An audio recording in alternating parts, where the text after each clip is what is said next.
क़यामत के दिन जब लोग जमा होंगे अपने आमाल की पोटलियाँ लेकर अपने आमाल की जांच के लिए कि दुनिया में वो क्या अमल करते रहे, तो इतने में एक फरिश्ता आमाल को तोलने से पहले, उनका हिसाब लगाने से पहले एक आवाज़ देगा कि ए हश्र वालों सुनो, अल्लाह की तरफ से ये ज़रूर अनाउंसमेंट है, ज़रूरी ऐलान है कि अल्लाह ये कहता है कि जिसने दुनिया में लोगों को दिखाने के लिए नमाज पढ़ी, आज के दिन उन्हें तलाश करे और जाकर उनसे नमाज का अजर और सवाब हासिल करे।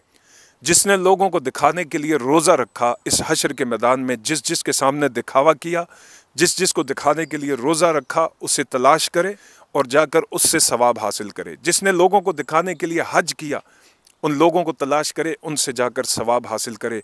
जिसने सदका व खैरात और जितने भी मामलात और इबादात हैं लोगों को दिखाने के लिए किए, हश्र के मैदान में अव्वल से आखिर तक सब जमा है। जिस जिस को दिखाया, जिस जिस के सामने दिखावा किया, जाकर उनसे इसका अजर ले ले।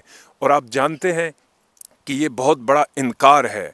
ये आपको कहा जाएगा कि आज के दिन आप फेल हो चुके हैं, इसलिए कि दुनिया में आपने अपने आमाल की बुनियाद दिखावे के ऊपर रखी। लोगों को दिखाने के लिए आप नेक बनते रहे, लोगों को दिखाने के लिए आप नेक अमल करते रहे। लिहाजा जिस जिस के सामने आपने दिखावा किया, आज जाकर उससे ज़रा अजर मांगे। तो याद रखिए, इंसान को कुछ नहीं दे सकता, ना इस दुनिया में और ना आखिरत में। हाँ, बंदा बंदे के उसी काम में हेल्प कर सकता है, मदद कर सकता है जो नेकी के काम हो, जो भलाई के काम हो, जो खालिसतन अल्लाह की रज़ा के लिए किए गए हों, वो भी अल्लाह के हुक्म के साथ। और जिन कामों में अल्लाह का हुक्म नहीं है तो उनमें कोई किसी की मदद नहीं कर सकेगा। ये वाज़े तौर पर हमें इसी दुनिया के अंदर बता दिया गया है कि हम अपने आमाल की बुनियाद इखलास के ऊपर रखें, खालिसतन अल्लाह के लिए अपने आमाल करें।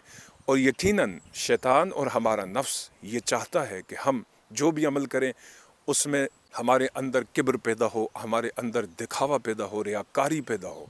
और ये एक अल्लाह की तरफ से आजमाइश आती है हर बंदे के साथ, लेकिन ये हमने ख़ुद अपने ऊपर काबू पाना है। इसका हल यही है, इससे बचने का, इससे बचाव का तरीका यही है कि अल्लाह से बराबर मुसलसल इस्तग़फ़ार करते जाएं और अल्लाह की बारगाह में ये दुआ करते चलें कि या अल्लाह, मैं बहुत कमज़ोर हूँ, मोहताज हूँ तेरा, मैं इस गुनाह से, इस रिया से, इस शिर्क के बातिन से बचना चाहता हूँ, तुम मेरी मदद फरमा।